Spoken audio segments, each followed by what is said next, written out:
Shalom. I want to start off by giving all praise and honor to Yahweh, Ba'ashem, Yahushua, Ba'ashem, Ha'akadash. Double honors to the elders and apostles of the Great Millstone, who well, peace and salutations to the elect scattered around the four corners of the earth. The Israelite foreigners, mingle among the heathen, to God say Shalom. And to the Aqua that are listening and learning, to God say Shalom as well. This is Samak coming back with another lesson through the spirit and power of Yahweh, Ba'ashem, Yahushua, Ba'ashem, Ha'akadash. Today's date is November 26, 2020. Year of prophecy, and I want to show you guys real quick before I get into the lesson. So, as many of you guys don't know, the Shema Wa'ala, Prince of Power, is not my main channel. This is not my main channel. Okay, this is my main channel right here. So, when the copyright strikes are over, which is in 7 days. 7 days. I only have a week left. When the copyright strikes are over, I'm gonna get back on this channel, and hopefully everything goes well. I might have to download some videos like this right here, just in case if this channel gets terminated, because I have a lot of information on this channel, man. I have a lot of information. I don't know how many videos I've made, but it's quite a lot. It's a lot of videos, man, that I made. It's a lot, so hopefully everything goes well. I just want to make a quick video on what just happened in Argentina and Chile. It was about 5 days ago. I was planning on making a video earlier, but other things caught up and I had to take care of those things. So this is the 6.1 earthquake which hit Chile and Argentina, 62 miles from Constitution, Chile. And you have Santiago right there, the main capital. I believe it's the main capital, forgive me. And they have a series of more earthquakes in Argentina. Got a 4.5 from 4.6 in Chile. And then on November 24th, you had a 4.6, 34 miles from San Juan province. Okay, so got even more 4.6 from Jujuy, Argentina, November 23rd. Santiago del Estero province, Argentina. 4.9, Gaceta, San Juan, 4.2. And you got a huge 5.6, which probably rocked uh, that edge of the country. So I'm gonna just get to the scriptures. First, I'm gonna go to the prophecy of Naphtali. Go to the prophecy of Naphtali, and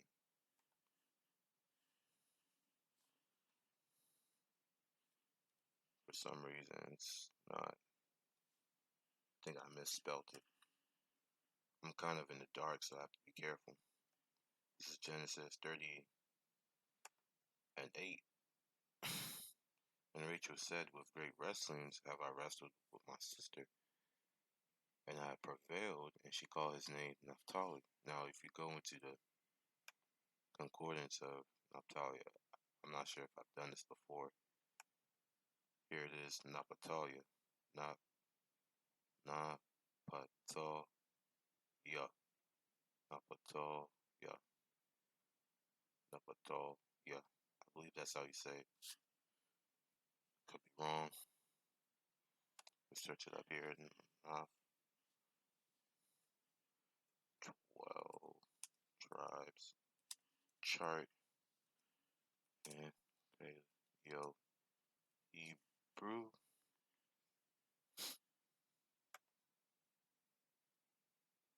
Here it is, the tribe's name. So Uh, Napataloya, Napataloya, Napataloya, or Napatoya. It'll be Napatoya. You can say it either way. You can say Napataloya, or you can say Napatoya. Okay, so that would be the tribe of Naphtali. And the tribe of Naphtali is the Argentinians and Chileans. Okay, it's not you Samoans, even though we have a lot of Israelites scattered among you guys. A lot of Ephraimite, Puerto Rican, Simeonites, because those islands are relatively close to the Pacific Islands. But other than that, you guys are not of the tribe of Naphtali. You guys will be the people of Japheth, man, the real inhabitants of Europe. You guys were the first rulers of Europe. And that's a beautiful thing. Which Japheth means enlarged, by the way. Yapaf, forever from the root to wrestle, to strive, to fight. So it basically means to fight, a struggle.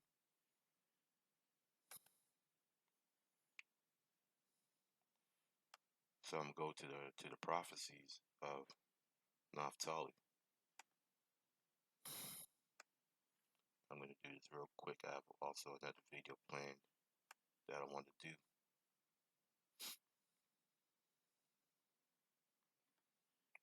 Let me back out.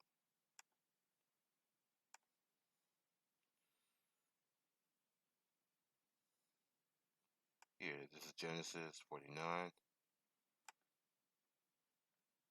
and 21. Naphtali is a hind let loose. He giveth goodly words. Now that hind let loose is relatively talking about the Gacho Indians, okay? The cowboys.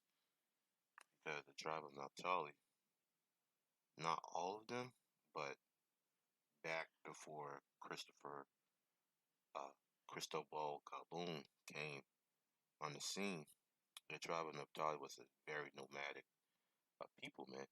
Even to the point where the Indians, the so-called Indians, the indigenous people of Argentina and Chile, and also Uruguay, because that used to be a part of Argentina as a territory. Those people, the Indians, the indigenous people, they were never conquered. They were never conquered by the Incan Empire, by Asher. So-called Colombians, the Uruguayans, the Paraguayans, the Ecuadorians, the Venezuelans, the Brazilians. They were never conquered by the Incan Empire. Okay, throughout all those years, they were never conquered by the Incan Empire. Why? Because of their nomadic ways, man. They were very agile in their fight. They love fighting in the woods and on their feet. They're always moving on horses, everything. Even when the Spaniards came over here, it took a while for the Spaniards to conquer Argentina and Chile. Why? Because of the Indians that were fighting here. They gave the Spaniards a good fight until the Lord had to bring us down, of course, with the diseases and everything, all according to prophecy. But, they were very nomadic people. They weren't as strong as Levi or uh, Gad or Reuben, because Reuben is a tough tribe, but they gave the Spaniards a fight, but they ended up getting conquered. So the He giveth goodly words is talking about its poetry. Not only that, but it's talking about its pleasant, friendly nature. Because if you meet an Argentinian or a Chilean, they are very friendly people. I mean, very friendly people. They have no animosity towards one another. They don't have any animosity towards other people. They don't have any animosity towards other Latin tribes. They are very friendly people, and especially if you're a Judite. If you're a Judite over there, man, you're gonna have a great time in Argentina because they admire brown skin. They admire the brown skin. They admire the curly hair. I was reading an article about this Jake woman who said that she felt at home She felt like she was born in that country when she went to Argentina and stayed there for a few months because everybody treated her so good. They also complimented on her about her skin and how beautiful her skin was and how beautiful her hair was. But when she came back to the United States, she felt like her life was always in danger, constant. You know, if I see the article, I'm gonna bring it out uh, in a different lesson. I'll just have to put that in a different lesson. I'll keep that in mind. You know, I'll have a lot of lessons planned up. So it talks about its literature and it also talks about its friendly nature. They're very pleasant people. Okay, so that's it for that part of Naphtali. I'm gonna get Deuteronomy 32 and 23. And of Naphtali, he said, this is Moses speaking. O Naphtali, satisfied with favor. We can go into the concordance of favor. Let's go and see what favor means. Naphtali,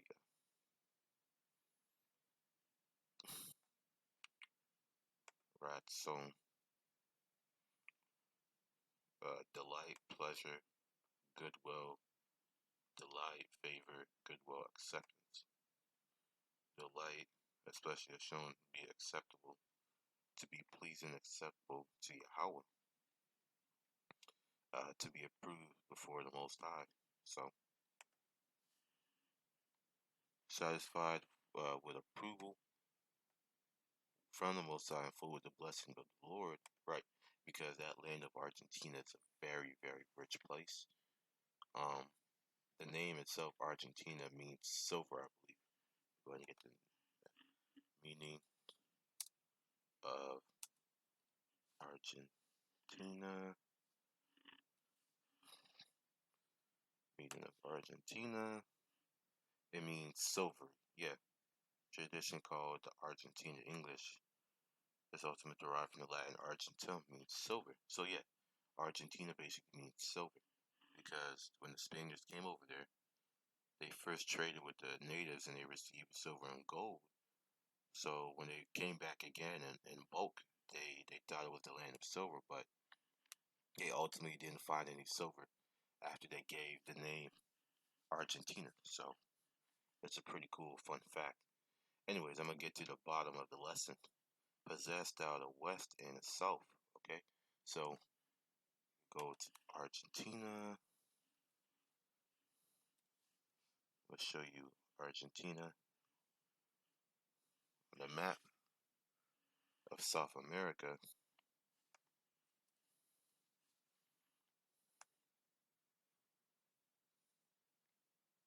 If you look here, I'm gonna do Americas. Americas. How about that? I'm gonna go on Google Maps. I'm gonna see if I can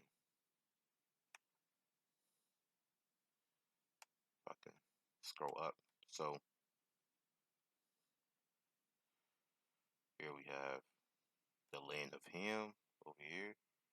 Okay, this is the land of Ham. We have Europe, Spain right here. Very easy land of Puerto Rico right here. The port of riches, Puerto Rico. So this would be Argentina.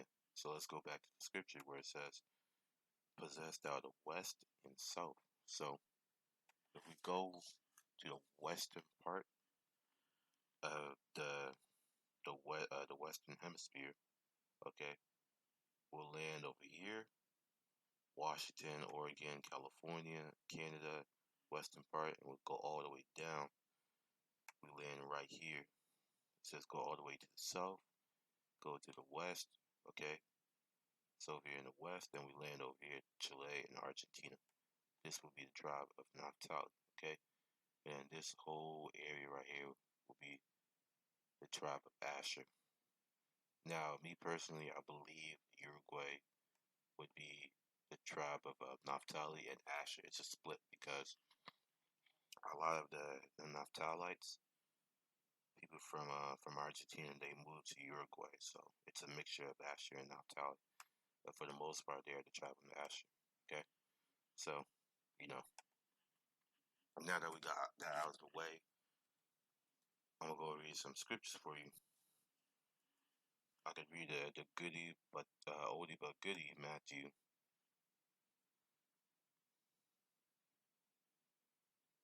Which one should I read?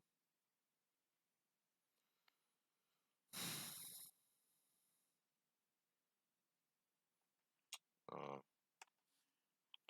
try diverse.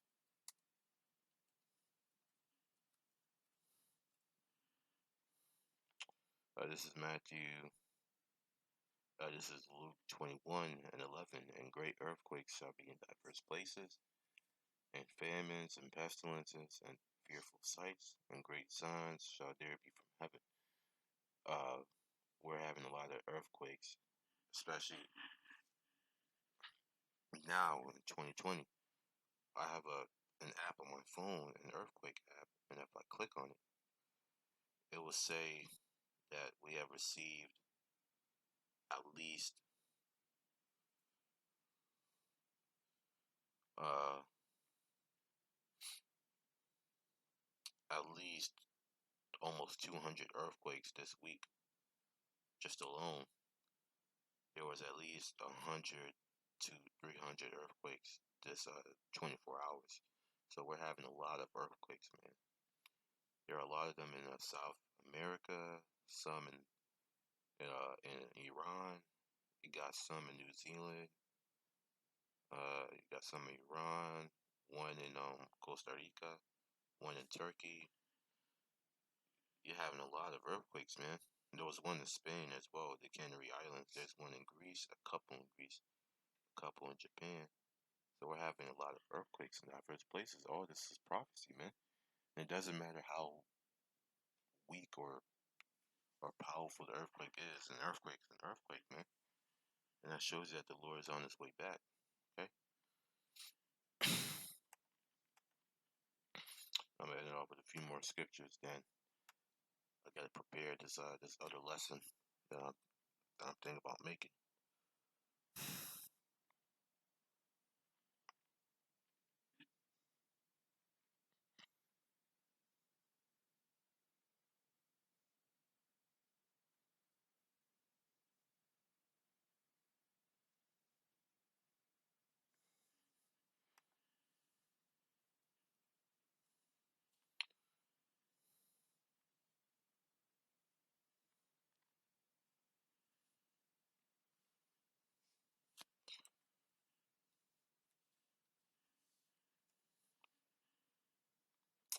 This is let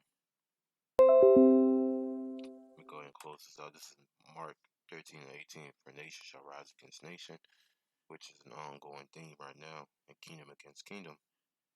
And there shall be earthquakes in diverse places, and there shall be famines and troubles. There's already troubles happening, man. Troubles already been starting ever since uh, mid 2019 up until 2020, beginning of 2020, when the news about World War III broke out, when America bombed Iran and killed a general. There has been trouble stirring up. These are the beginning of sorrows, right? So, I just want to report this Argentina earthquake. There's not much to be said. Hopefully, this lesson was edifying. And I have a few more lessons planned for tomorrow. Right now, I just want to get this lesson out of the way because, it's a pretty short lesson. So, I hope you guys were edified, giving all praise and honor and glory due to Yahweh, Hashem, Yahushua, Hashem, Harakakadash. The reason why I'm not speaking as loud is because it's pretty late in the night. I don't want to wake up the other people in the household. Anyway, much respects to the elders and apostles of Great Millstone. We were well. And a peace and salutation to the elect scattered on the four corners of the earth. Okay? Keep pushing, keep fighting. We almost out of here. Lord's will, we get delivered in 2021 and the kingdom comes. And oh man, it's gonna be glorious, man. Seeing Yahweh Shai, it's gonna be beautiful. I can't wait to sit at Yahweh Shai's table and drink wine with him. I have a lot of questions to ask him. Anyways, until next time, shalom.